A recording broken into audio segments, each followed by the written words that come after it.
Et le thème consacré cette année concerne la normalisation. Et vous savez, le développement des normes, des protocoles au niveau de l'Internet est un sujet très important.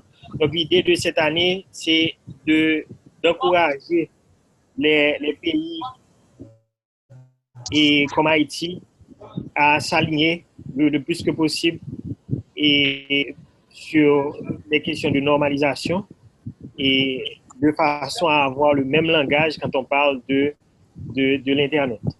Voilà. Maintenant, le président m'a demandé, le board m'a demandé de vous entretenir sur un sujet qui concerne l'Internet, mais autour du terme des rêves, du rêve des jeunes en Haïti, les défis auxquels nous faisons face et malgré tout les opportunités qui s'offrent à nous, qui s'offrent aux jeunes en Haïti. Donc, je ne sais pas si vous pouvez me passer l'écran. Et, Monsieur le Président, je vais projeter. Oui, tu peux partager ton écran. D'accord, donc je vais partager mon écran et puis on pourra...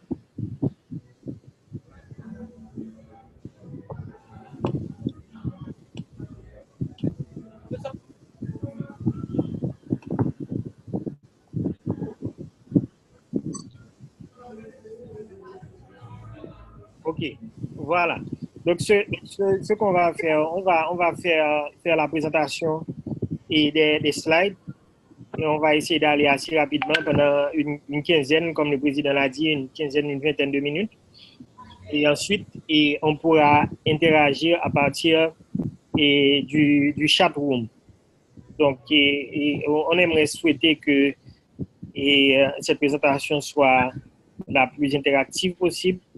Et donc, n'hésitez pas. Et toutes les questions sont bonnes. Donc, on pourra en discuter, évidemment, dans les limites et du temps qui nous est imparti. Voilà, donc on va commencer pour parler de l'Internet en Haïti et également de ce que les jeunes en font et puis des opportunités qui existent. Et vous savez, s'agissant de l'Internet, il s'agit d'un réseau mondial, d'un réseau global et les opportunités sont aussi globales. Et ça, c'est un petit rappel d'un des pères de l'Internet, et Vinton Cerf, qui est à la base des protocoles TCP et IP qui allaient donner naissance au réseau et Internet tel que nous le connaissons aujourd'hui.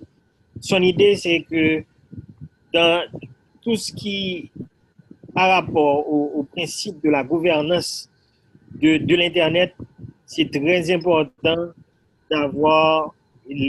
d'impliquer les jeunes dans tout ce qu'on a à faire, dans les règles que nous sommes en train de définir, parce que sinon, le risque, c'est de passer à côté de la réalité, à côté du futur. Maintenant, on va parler rapidement de l'écosystème TIC en Haïti, de l'Internet et les jeunes, de quelques tendances au niveau mondial, et puis les défis et les opportunités. La conclusion prendra une ou deux minutes sur ce que les gouvernements et d'autres acteurs de l'écosystème TIC dans leurs pays respectifs peuvent faire pour l'intégration des jeunes et pour l'émancipation des jeunes s'agissant de l'Internet. Ce schéma reprend l'exemple de l'écosystème TIC en Haïti, mais ça pourrait être n'importe quel écosystème en France ou en Côte d'Ivoire ou au Japon, etc. Donc, l'écosystème Internet en Haïti, c'est d'abord tout ce qui est par rapport aux politiques. Donc, à ce niveau, nous avons l'implication du gouvernement, l'implication du régulateur et des télécommunications, le CONATEL. Et je voudrais dire en passant que le CONATEL fête aujourd'hui également la journée mondiale des télécommunications et de la société de l'information. avec le terme réduire l'écart en matière de normalisation, donc le qu'on a fait aujourd'hui aussi. Et dans ce bloc, on a également, et en plus de l'exécutif, nous avons le législatif. Et parce que vous savez, aujourd'hui, on parle des lois sur et des lois et les décrets sur et tout ce qui est la sécurité, protection de données. Tout ça doit passer au niveau du Parlement. Le Parlement doit approuver et tout ça.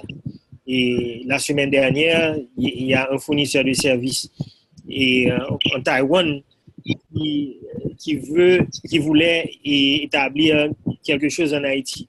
Et là, il me posait la question, est-ce que, par exemple, pour mettre en place un système de collecte de données, de tracking par GPS, est-ce que obligatoirement le serveur est responsable de l'acquisition là où les données des utilisateurs seront stockées, et est-ce que ce serveur-là doit forcément être hébergé en Haïti?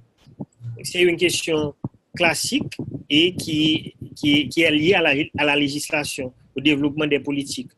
Et parce que dans certains pays, pour ce type de service, justement, l'État oblige le fournisseur de services à avoir le serveur au niveau local. Donc, on ne peut pas avoir ce service dans certains pays et héberger les données des utilisateurs dans du cloud et aux États-Unis, en France, etc.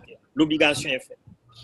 Et donc, politique, éducation et développement de capacité. Donc là, on a encore le gouvernement et également les centres de formation technique et professionnelle, les universités. Il y a la catégorie des utilisateurs. Nous sommes les utilisateurs pris individuellement ou regroupés au sein d'associations comme Internet Society, le chapitre Internet en Haïti et ISOC Global et la communauté. Président, je ne sais pas si on peut mettre sur mute. Ok, d'accord, merci. Et d'autres associations comme l'Association haïtienne des technologies de l'information et de la communication, la Fondation Réseau de développement durable d'Haïti et les associations comme Haïti Famétique, etc. Donc, les utilisateurs sont regroupés au sein d'associations ou pris individuellement et constituent un élément important dans l'écosystème Internet. Il y a également les fournisseurs de services, les créateurs, les blogueurs, les créateurs de contenu, les youtubeurs qui sont très, très, très importants dans l'écosystème et produisent des contenus que d'autres vont consommer. Et puis, il y a le bloc et infrastructure. Là, c'est tout ce qui est opérateur et télécom et le point d'échange Internet et puis les Content Delivery Network. On va en parler un tout petit peu dans le prochain slide. Donc, globalement, en termes d'organisation, l'architecture de l'Internet, c'est le fournisseur qui se trouve au niveau local. On en a 5 en Haïti aujourd'hui.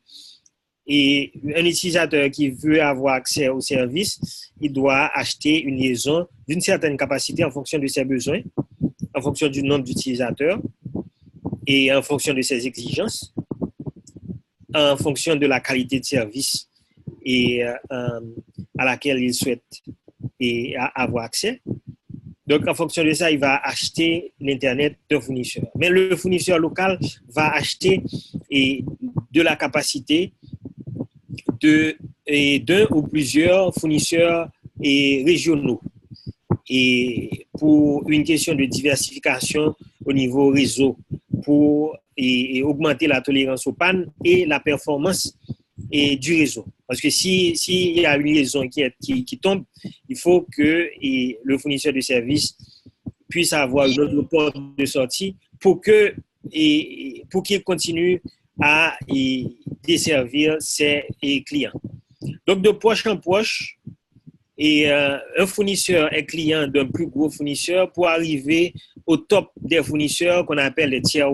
Eux, ils sont interconnectés entre eux. Ils constituent ce qu'on appelle backbone de l'Internet. Et entre ces fournisseurs-là, ces opérateurs, vous avez également des fournisseurs de contenu.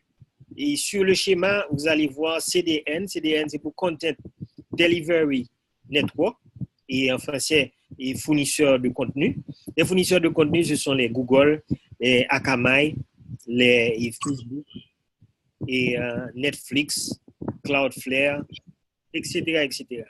Pourquoi ils sont aussi importants? Parce que la plupart des utilisateurs et le fournisseur de services Internet, l'opérateur télécom, il fournit le tuyau. Maintenant, qu'est-ce que vous allez faire passer à l'intérieur du tuyau? Vous allez faire passer ce que vous voulez. Vous allez faire de la musique. Vous allez vous connecter sur Deezer. Vous allez vous connecter sur YouTube.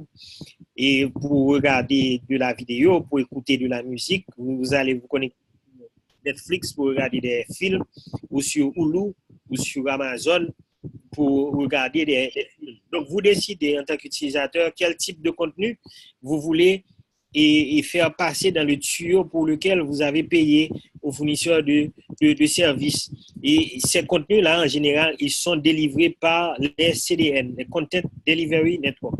Donc, au niveau de l'architecture de l'Internet, c'est important que ces contenus soient placés au niveau topologique le plus proche possible des utilisateurs finaux.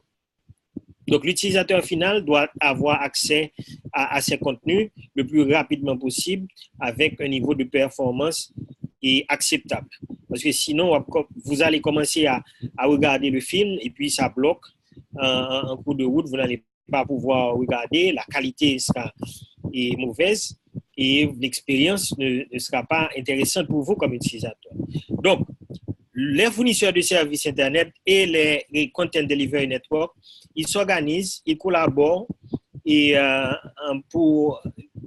telle sorte que les contenus soient placés le plus proche possible de l'utilisateur final.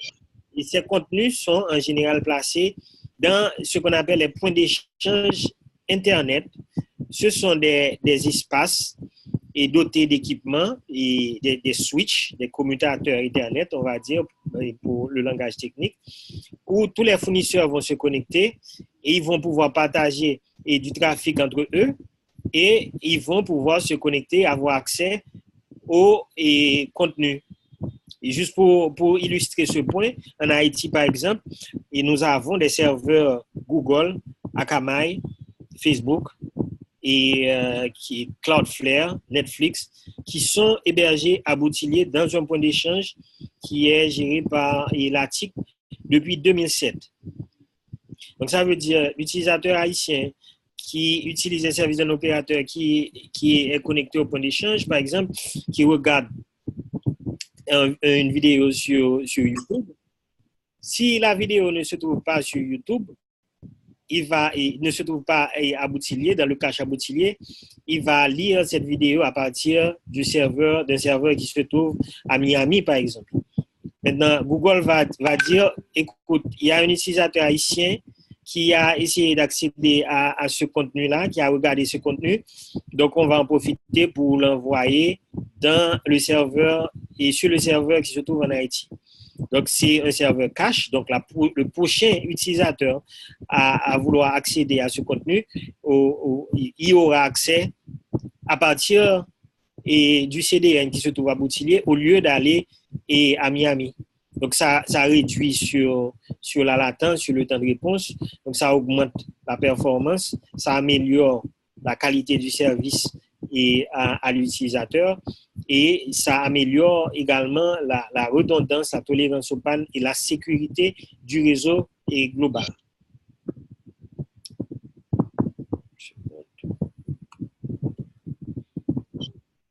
Maintenant, en termes d'opportunités, on a parlé du réseau et des contenus qui existent, mais il n'y a pas que ça.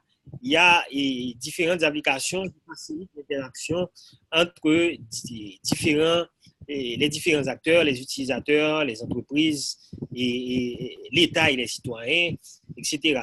Et là, j'ai noté quelques exemples d'utilisation. Par exemple, il y a des nouveaux métiers qui existent et parce que grâce aux technologies de l'information et de la communication, de business process outsourcing.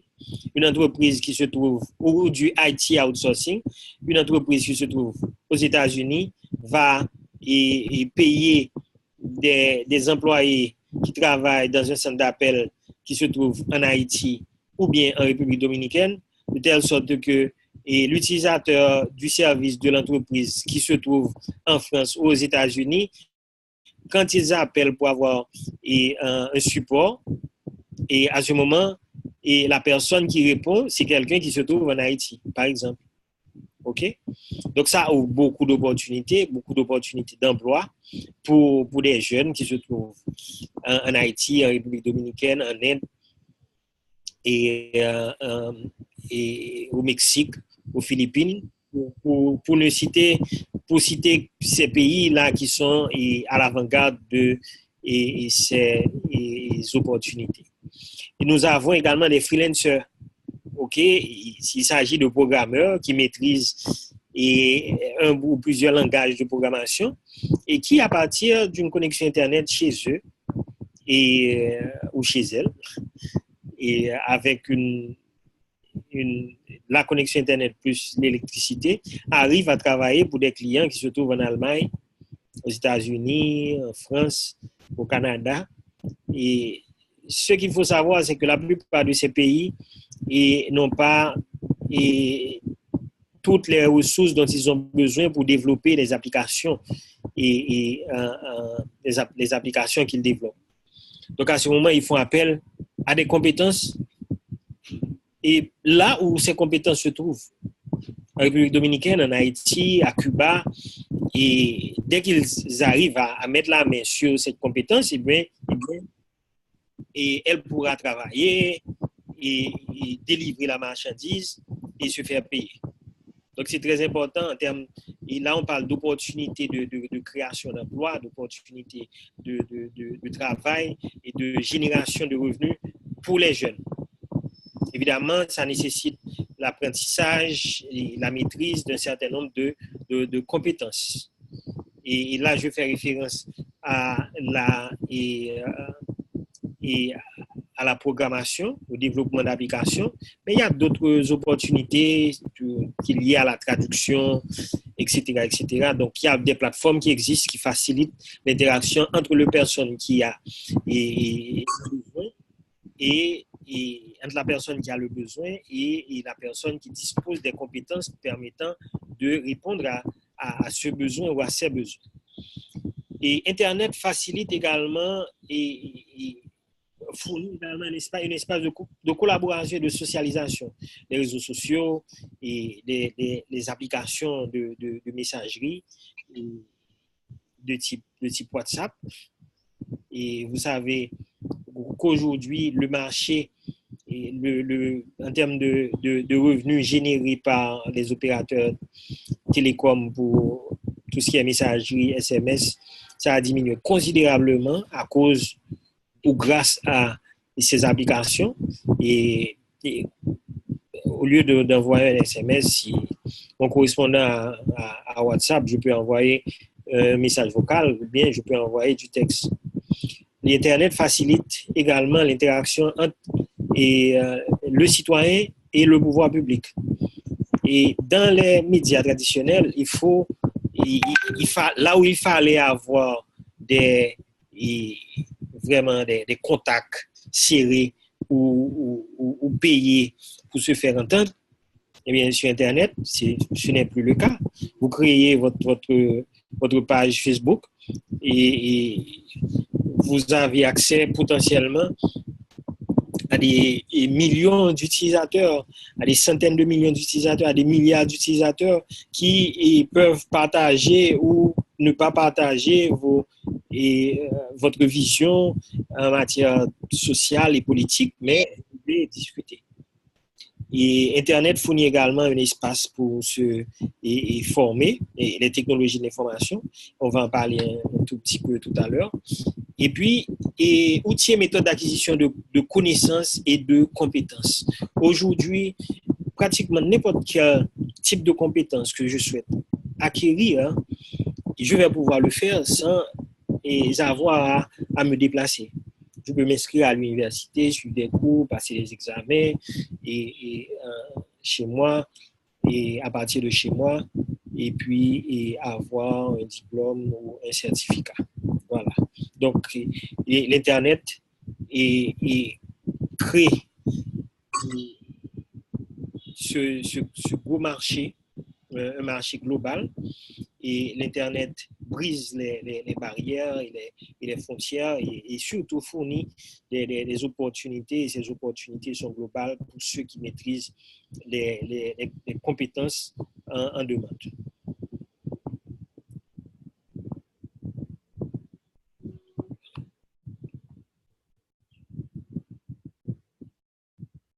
Je suis là, je suis en train de faire passer mes slides qui n'arrivent pas. Est-ce que vous voyez mes slides?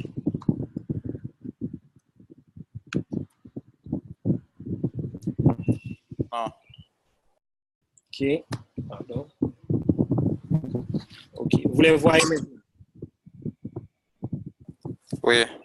OK, d'accord. Donc, on va continuer de cette façon, même si ça, c'est pas plein écran, mais on va continuer de cette façon.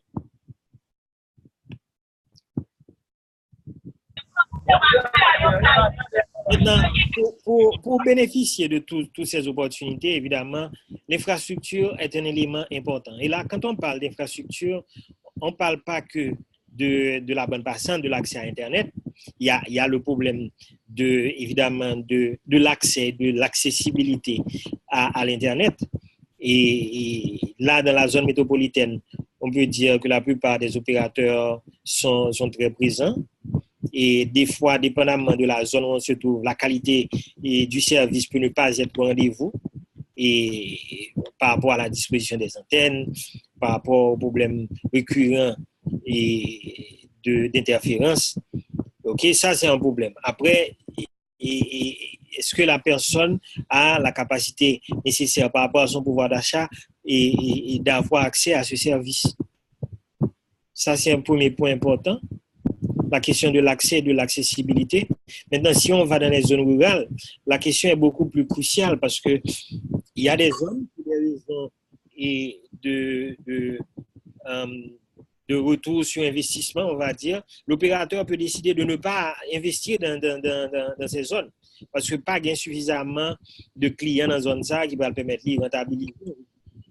Donc, à ce moment, l'État doit prendre et fournir des incentives pour faciliter l'émergence de nouveaux acteurs, de nouveaux opérateurs et qui voudront éventuellement aller investir, développer des infrastructures télécom pour que le service soit disponible dans un premier temps et que le service soit accessible par rapport au pouvoir d'achat des gens.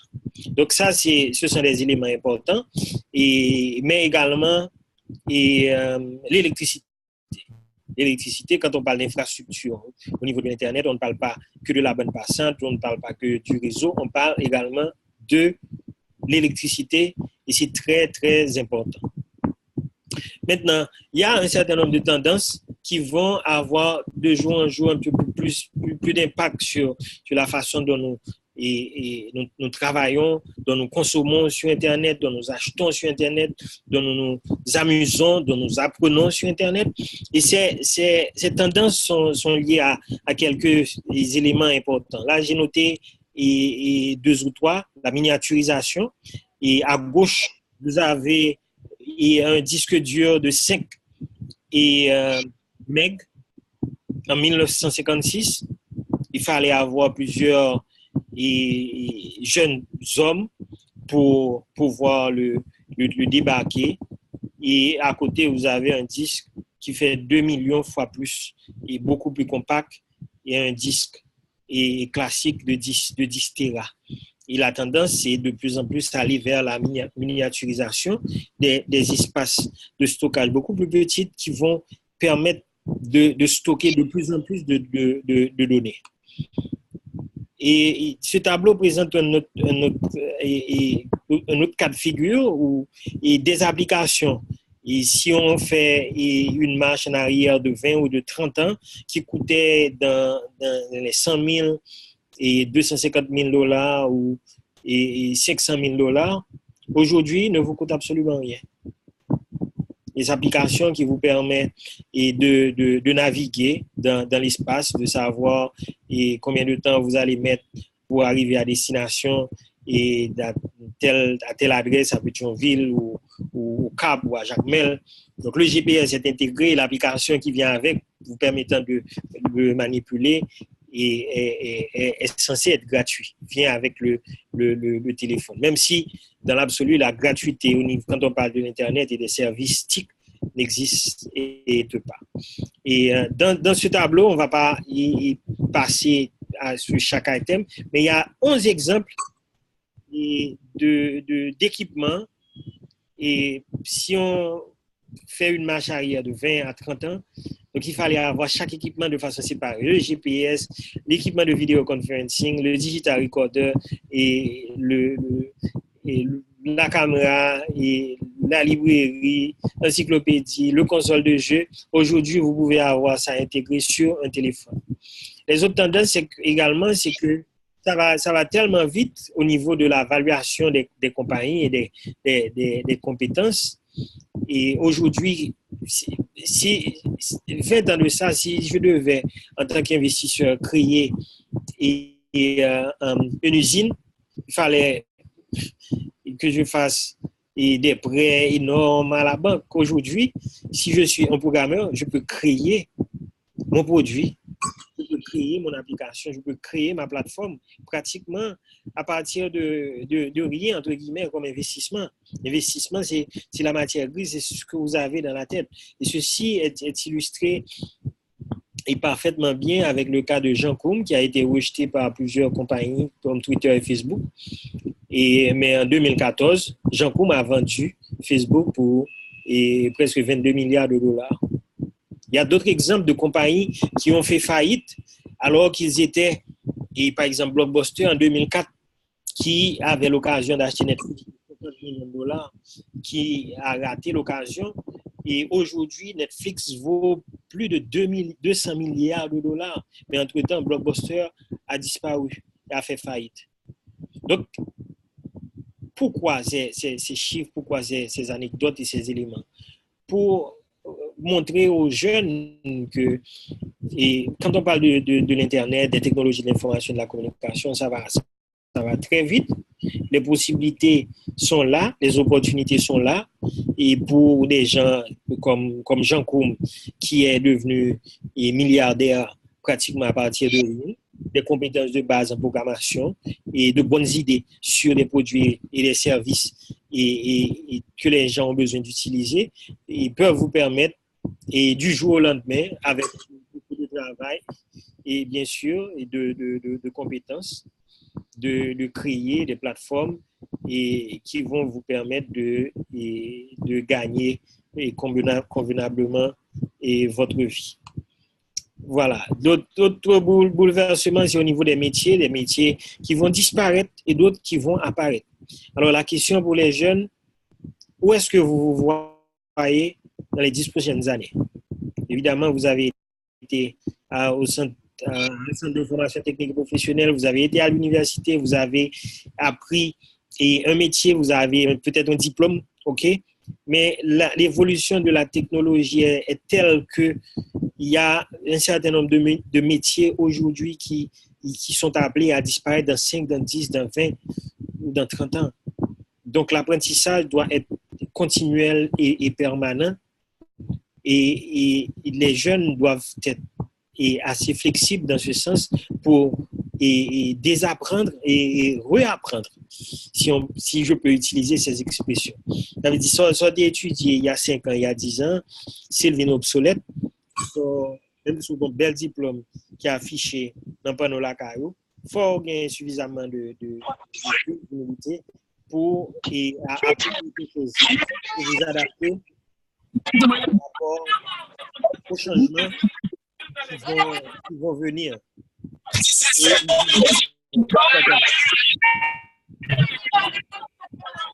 Et président, peu mute, ok, merci. Donc, les tendances sont là, et intelligence artificielle, cloud, et computing, big data and analytics, et tout ce qui est fintech, Internet des objets et IoT. Et sur ce point, je voudrais souligner le fait que ISOC, le chapitre ISOC et Internet Society à Haïti est très conscient de ces changements et travaille à lancer au cours de cette année des formations et en Internet, introduction à l'Internet des objets. Et au cours des mois à venir, et d'autres formations, d'autres initiatives, et non seulement sur les réseaux Internet communautaires, mais sur les technologies du futur qui sont là déjà, et cloud computing, big data and analytics et intelligence artificielle. Donc, je vous invite déjà à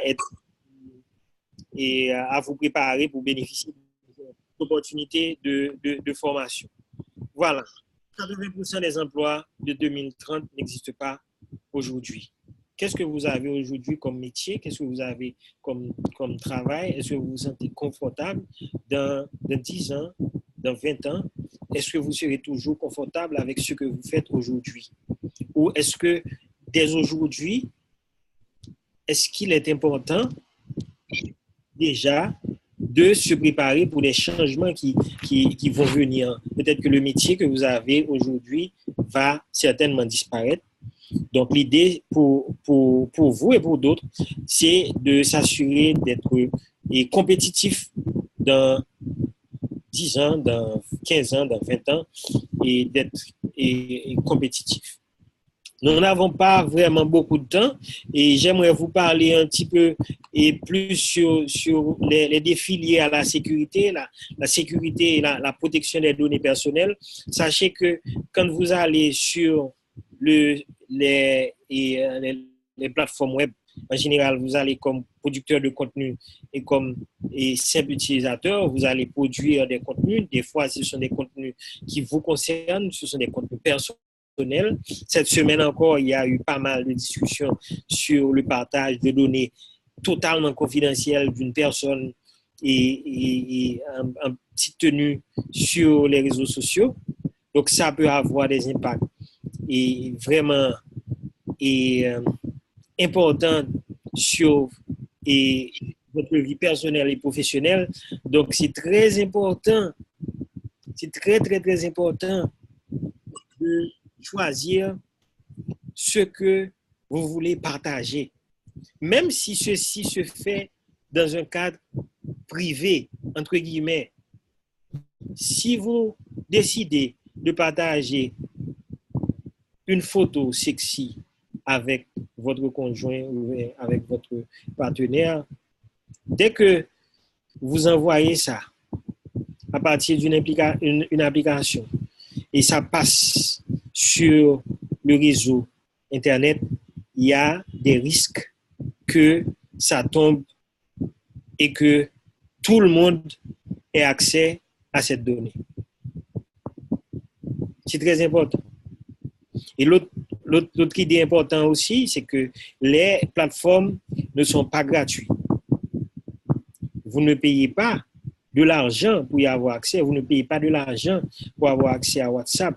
Vous ne payez pas de l'argent pour avoir accès à Facebook ou à LinkedIn. Mais ces plateformes ne sont pas gratuites parce que ces fournisseurs de services, ils vivent des données que vous partagez ou des données qu'ils arrivent à collecter, certaines fois à votre insu, sur vous, qu'ils vont monétiser. Donc à ce moment, c'est vous le produit, c'est vous le service. Vous faites l'argent avant quand même. Donc, songez ça dans les choix que nous avons fait pour nous gérer question de sécurité et protection de données personnelles sur les réseaux Internet là. Et c'est responsabilité tout utilisateur de façon individuelle, l'État dans la loi que la prend pour protection de données personnelles citoyennes. Université, on a mis en place des programmes de formation et programme de sensibilisation à la protection de données et la sécurisation de données, fournisseurs de services mis en place des mécanismes pour sécuriser données et clients et fournisseurs de contenu, etc. C'est responsabilité de tout le monde dans l'écosystème Internet. Et pour nous finir, rapidement, pour nous passer dans la séance et questions, interaction, et j'en ai dit ça, il y a un pile de compétences qui est venir obsolète, il y a un pile de métier qui est appelé à disparaître. Donc, c'est responsabilité, nous, en tant que jeunes, pour nous préparer nous à risque ça, que compétences que nous gagnons, que connaissances que nous gagnons la vie obsolète, donc il faut que nous continuions à apprendre. Imaginez un monde, par exemple, qui était mécanicien. Des fois, c'est comme des métiers qui paraissent très à la portée de n'importe qui monde. Mais entre 5-10 ans passés, il y a pédagogie machine avec cerveau. Vous voyez avec machine, le cerveau a son boîte ordinateur qui a des instructions et programmation là-dedans. Et qui capacité en tant que mécanicien pour maîtriser une nouvelle technique, une nouvelle technologie ça. Nous avons qui t'avait expliqué la semaine dernière que il y a une machine, une Mercedes, et pour caoutchouc machine, vous mettez des sensors, des capteurs pour gérer hauteur machine. Et que un caoutchouc qui est en panne, et puis la changer, de façon de la râler caoutchouc pour la changer, il écraser capteur. Ça peut coûter $2,500 pour remplacer capteur. On cap dit son bagage simple pour changer un caoutchouc dans la machine, ça va demander aucune compétence, mais si ça demande des compétences et les gens ils vont devoir s'adapter. Sinon et compétences côté gain qui te permettent tout même ranger caoutchouc il y a 5 ans par rapport à nouvelles technologies que vous mettez dans la machine yo, ils viennent rendre compétences obsolètes si ou pas adapter à nouveau changement ça. S'adapter à changement qui vient pour venir c'est très important. Accéder à connaissances et gratuites qui existent sur Internet. Et nous pas de temps pour nous arrêter sur slide ça, mais un paquet de MOOC, de programmes en ligne qui est plus gratuit entre guillemets que nous sommes capables d'utiliser pour nous former et tête. Au niveau du système éducatif, il est important pour l'école adapter autour parce que c'est eux-mêmes qui à l'avant-garde de programmes de formation. En pile fois et yo plein et professionnels qui et entreprises qui besoin d'embaucher des cadres qualifiés au plein que programme et université au bas et centre de formation technique professionnelle pas en adéquation avec besoin donc il faut toujours un dialogue et on chita attendez entre l'école et université et entreprises privées et l'État sous compétences qu'il a besoin pour monde qui formé pour que l'entreprise et l'école soient capables d'adapter le programme de formation en conséquence et l'État capable de créer un framework pour l'Institut national de formation professionnelle, ministère de l'Éducation nationale capable de participer dans l'effort ça. Nous parlons de auto-formation et le rôle de l'État est important dans développer des politiques publiques qui sont capables de favoriser l'accès de qualité et à des coûts beaucoup plus démocratiques à technologie, information, à communication. Donc, nous parlons de problèmes accès en zone rurale comme en zone urbaine et également la sensibilisation aux problèmes liés à la sécurité, à la confidentialité des données. Et c'est très important. Et puis, le développement des politiques publiques qui favorisent l'innovation, la création d'opportunités, la création d'emplois, la création de richesses pour nos jeunes. Et sous aspect ça est très important, nous avons besoin d'un environnement sécurisé, stable pour attirer investissement comme dans notre pays et pour venir dans le pays nous. Mais il est aussi important que l'État fasse la promotion, développe et fasse la promotion de politiques et publiques pour l'innovation. et de concert avec les universités, les centres de formation et techniques et les centres de recherche. Voilà, c'est ce que j'avais pour vous comme présentation et je pense qu'on peut passer, et si vous voulez bien, à la séance et de questions. De questions et réponses. Et on a un certain nombre de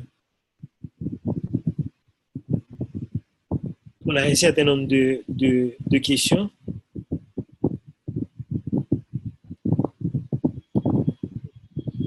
On peut partager via le chat.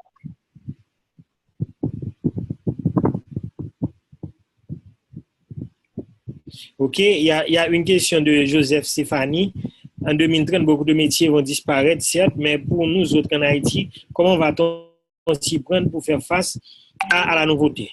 Bon, il faut anticiper. Il faut anticiper les changements. Il faut regarder dans les tendances. Dans quelle direction est-ce que le monde ira? Et se préparer en conséquence. Quand je parle du fait de se préparer, ça concerne les utilisateurs individuels et vous et moi en tant que professionnels. Et ça concerne l'État également et les universités, les centres de formation professionnelle dans la mise en place de programmes qui vont permettre de faire face à de nouvelles demandes en ce sens. Et Naoum a répondu, formation continue. Oui, la formation continue est un des éléments importants. Et la remarque de Kirby Antoine, déjà, nos métiers en Haïti sont pour la plupart obsolètes. Il y en a pas mal. Et en grandissant, et j'ai entendu parler de pas mal de programmes de formation en ticketing, par exemple. On n'entend plus parler de ces programmes. Au moins très peu. OK? Très peu. Parce qu'aujourd'hui, par exemple, si vous voulez voyager, vous n'aurez pas de réflexe d'aller acheter un billet, de prendre une camionnette pour aller acheter un billet dans une agence de voyage. Vous avez accès à 2, 3, 4 apps. Et ces apps-là, ils vous donnent accès à une dizaine, une vingtaine, une trentaine d'agences de voyage ou de compagnies aériennes qui vont vous permettre de calculer la distance ou la durée de votre voyage d'Haïti vers votre destination finale et puis le coût. Et qu'est-ce que vous avez, vous dire, voici les différentes options que vous avez. Question, quelles sont les réalisations au point de vue technologique pour lesquelles nous devrions être fiers en Haïti? Je ne sais pas si on devrait être fiers de ces réalisations, mais il y a quelques réalisations. J'ai parlé du point d'échange et récemment, c'est une initiative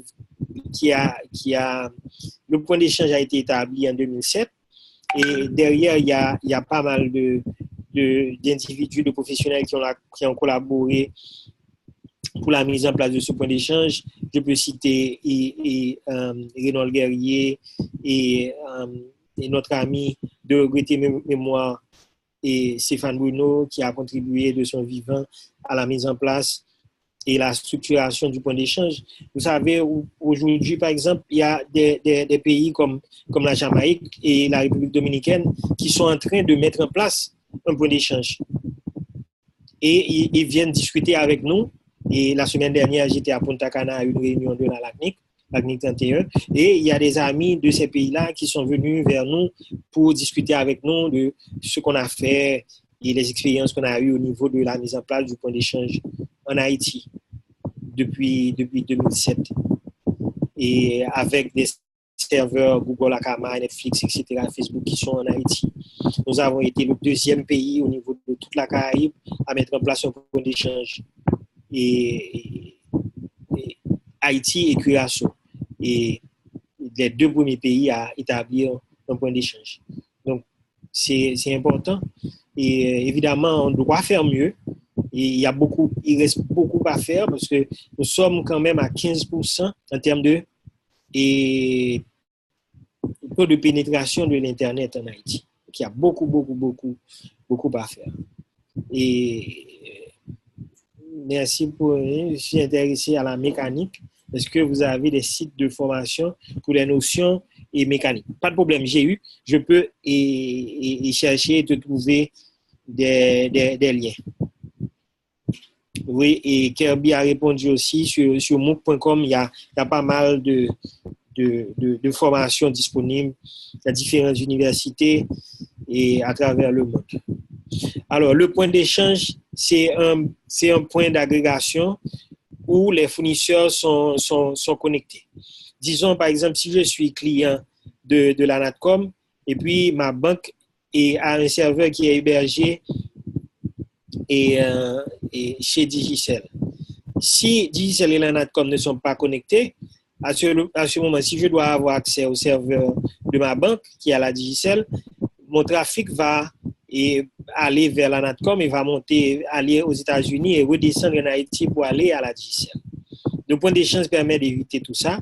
Il permet de créer une infrastructure où, en Haïti, Digicel, la Natcom, Access Haïti, AINET, Haïti Data Network et d'autres, et la banque, ils vont se connecter sur une infrastructure partagée, de sorte que le trafic est initié en Haïti et qui est destiné à Haïti reste en Haïti et ne va pas laisser le pays pour aller commuter dans un autre pays et revenir en Haïti. Voilà, et au niveau du point d'échange, en plus des opérateurs, vous avez des CDN, j'ai cité Google, Akamai, Netflix et Facebook, qui ont des serveurs qui sont hébergés en Haïti. C'est très important de le souligner. Donc, non pas faire bruit autour de ça, mais ça existe depuis 2007. Et une question de moniteur, on vient de lancer 5G. Alors en Haïti, on a peut-être 3G standards. Et en 2030, à ce rythme, comment voyez-vous Haïti sur le plan de... OK. Ça, c'est une très, très bonne question. Et je peux vous dire qu'en Haïti, il y a au moins 3 à 4 opérateurs qui sont à 4G LTE. Malgré, en dépit du fait que la régulation n'est pas trop claire. Si vous allez parler avec la Conatel va vous dire qu'il n'a jamais émis de licence pour 4G LTE. Mais la plupart des opérateurs, ils vous disent qu'ils sont en mode test et ils en profitent par rapport justement à cette zone grise qu'il y a dans la régulation de déployer ces technologies-là. Il peut ne pas être présent sur tout le territoire national, mais la plupart des opérateurs, ils déploient les technologies 4G LTE. 4G LTE. Et 5G, évidemment, c'est l'autre niveau, comme on dit. Et ça vient aussi avec les avantages et ses inconvénients. Et je pense que vous êtes au courant de tout ce que ça produit comme discussion et au niveau de la géopolitique internationale. Et Kirby Antoine, les problèmes sur la gérance, qu'est-ce que vous voulez dire exactement? Et Joseph Stéphanie, vous avez parlé d'un fournisseur ou investisseur taïwanais. Vu nos lois, le serveur doit être local. Je me demande pas s'il n'y a pas des règlements mondiaux et que nous-mêmes, on doit les rejoindre au lieu d'avoir nous-mêmes notre propre loi pour faciliter les échanges. OK. Ça, c'est une belle question, et Joseph Stéphanie. Et vous allez voir, et c'est important de comprendre les tendances au niveau de la protection des données. Après ce qui s'est passé au niveau des élections aux États-Unis, OK, où il y a eu fort soupçon de l'implication des Russes dans le processus électoral américain, et le Parlement américain a diligenté une enquête sur la question. Et ils ont interrogé et Facebook, et ils ont découvert des choses, okay, qui n'étaient pas jolies à voir. Et on a découvert des choses aussi sur l'utilisation que les fournisseurs de contenu, les fournisseurs de plateformes comme Facebook font de nos données.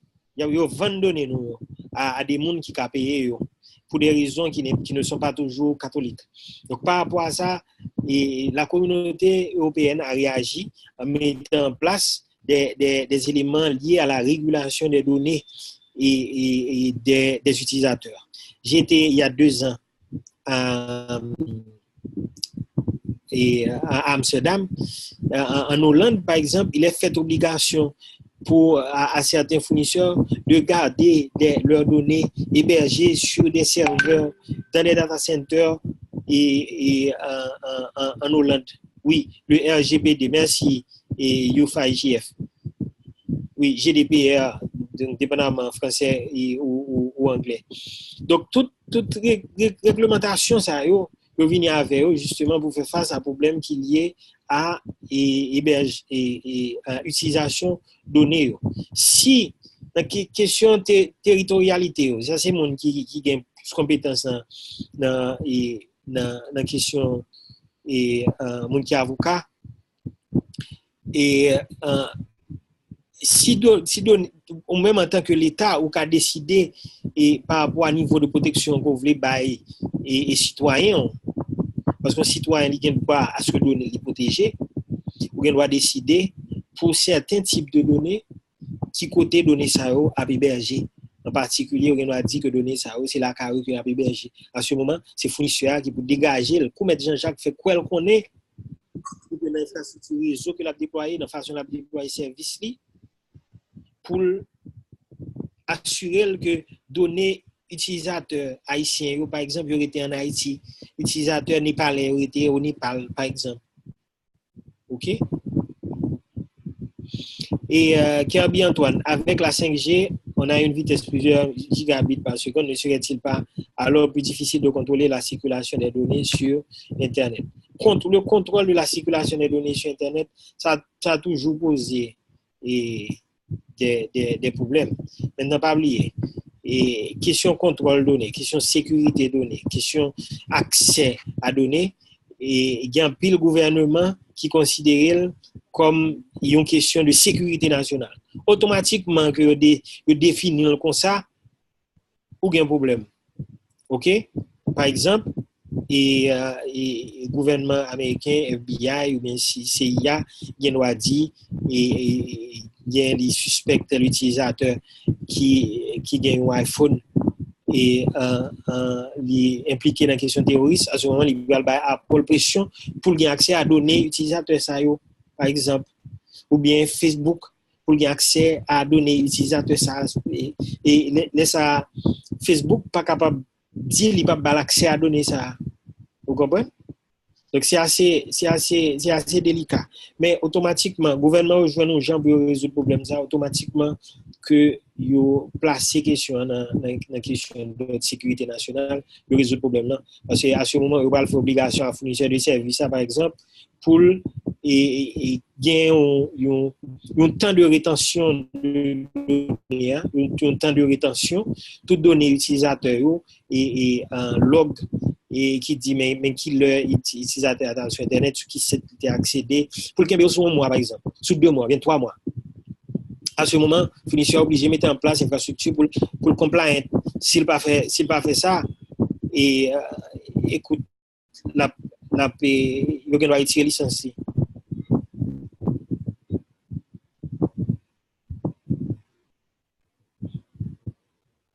Oui, et UFA-IGF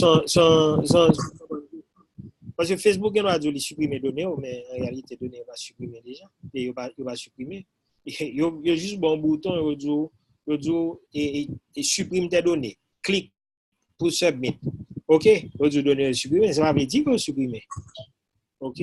C'est pour ça que la législation doit, c'est pas juste une question technique, la législation doit aller en appui à ces décisions-là, à la mise en place de ces politiques.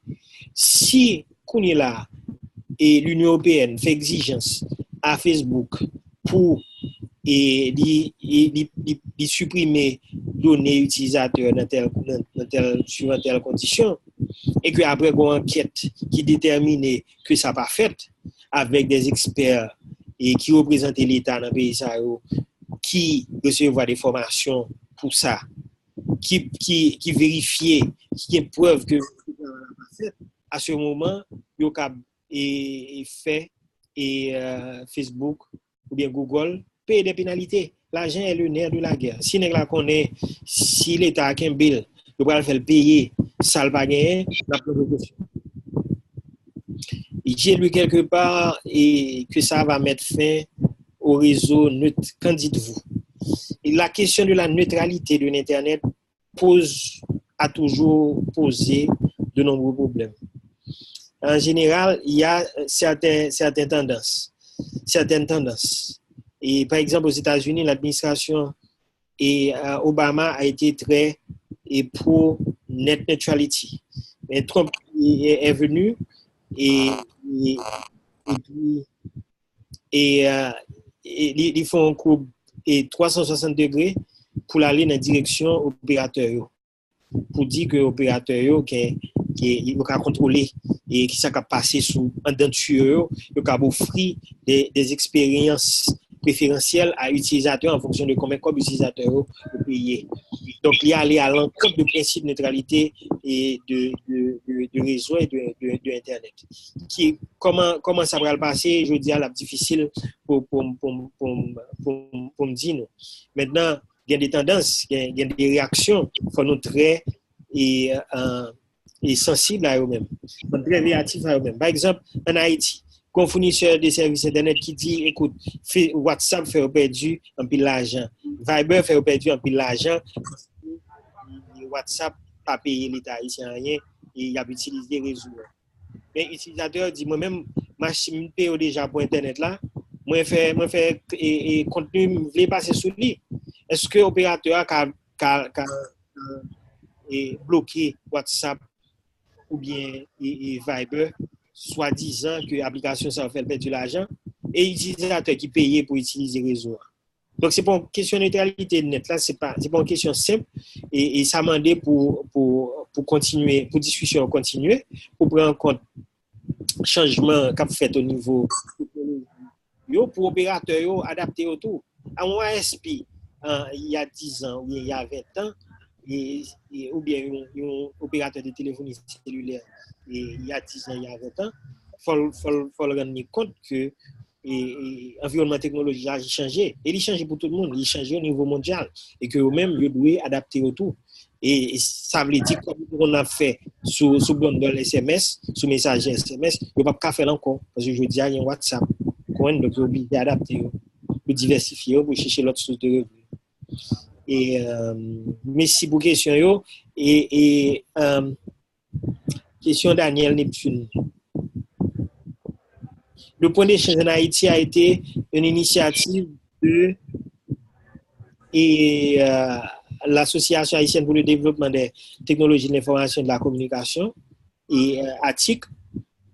Et ATIC a reçu le support du Network Startup Research Center de l'Université de l'Oregon et du Packet Clearing House, et une autre organisation qui est basée aux États-Unis, et récemment de la Latin American and Caribbean Network Information Center, et la LACNIC, pour le renforcement du point d'échange et la formation de cadres.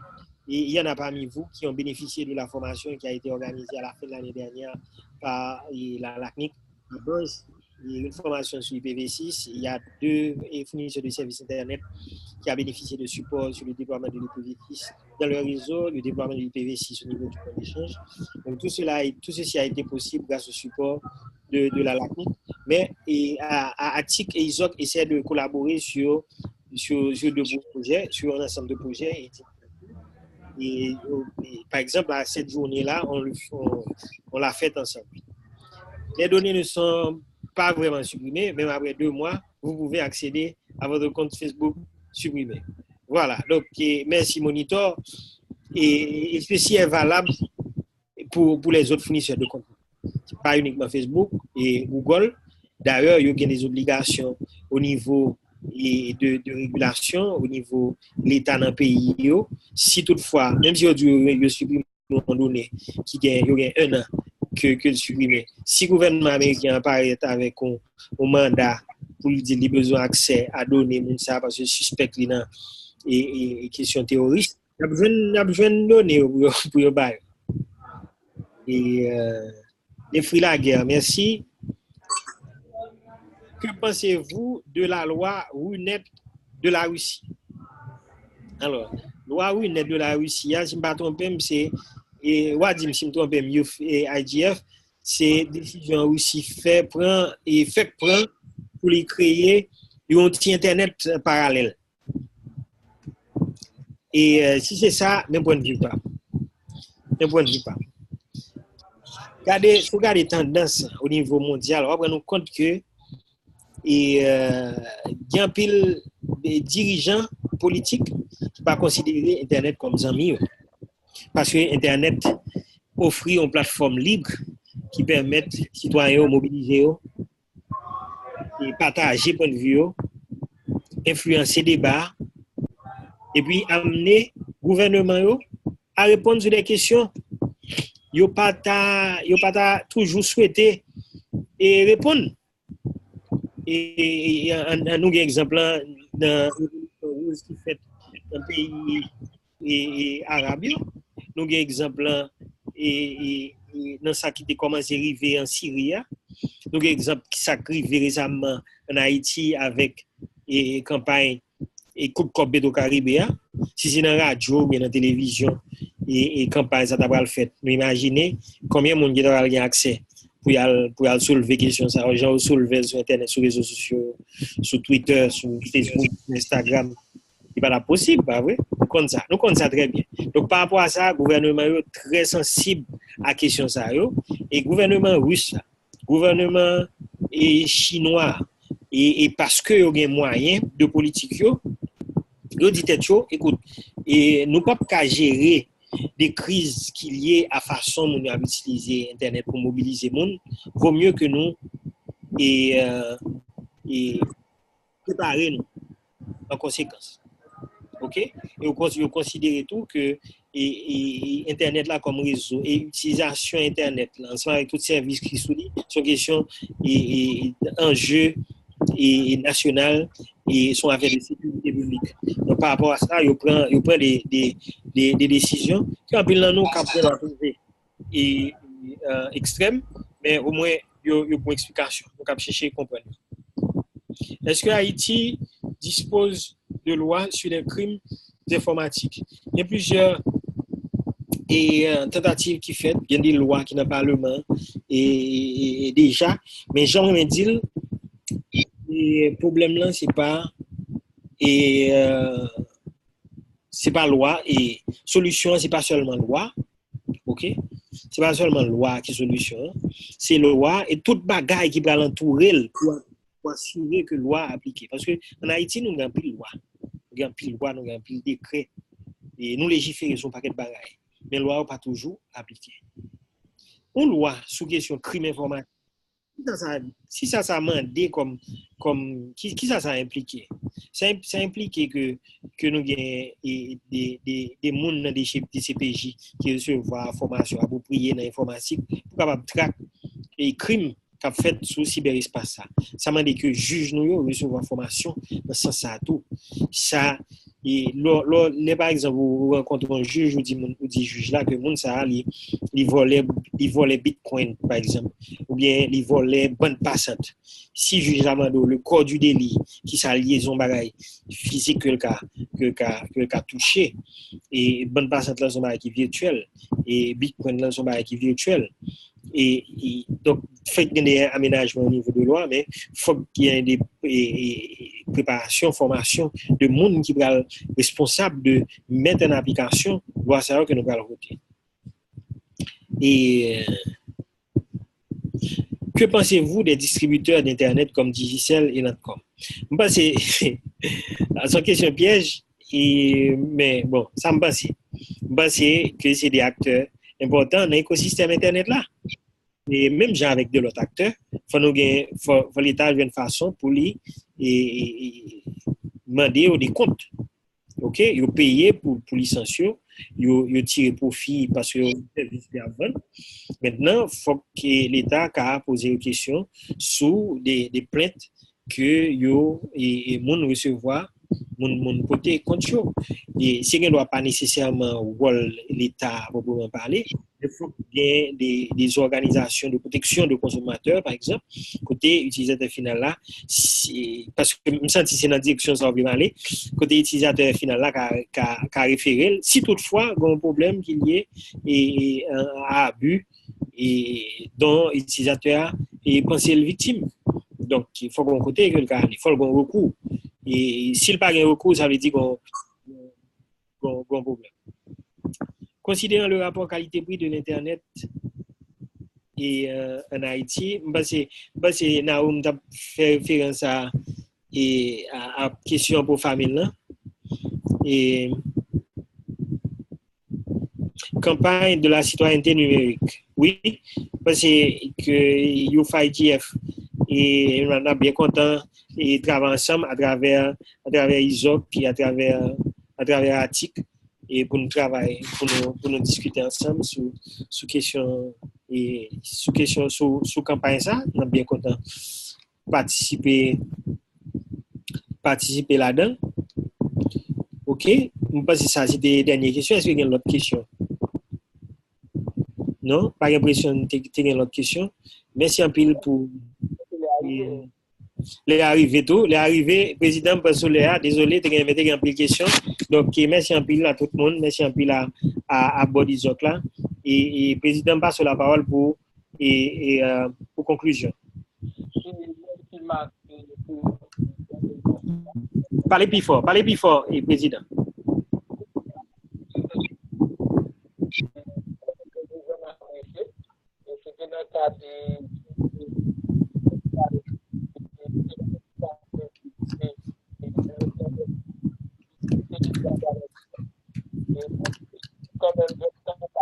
Pour raconter à quoi ressemble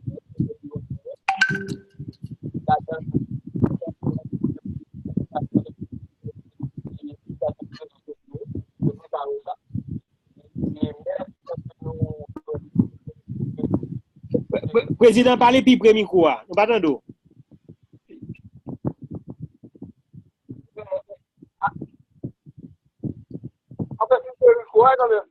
OK. Pour nous entendre mieux. OK.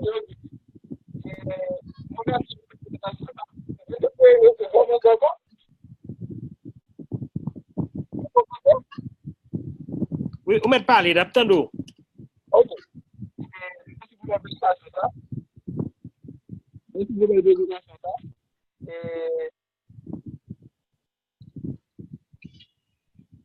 Merci pour la présentation ça.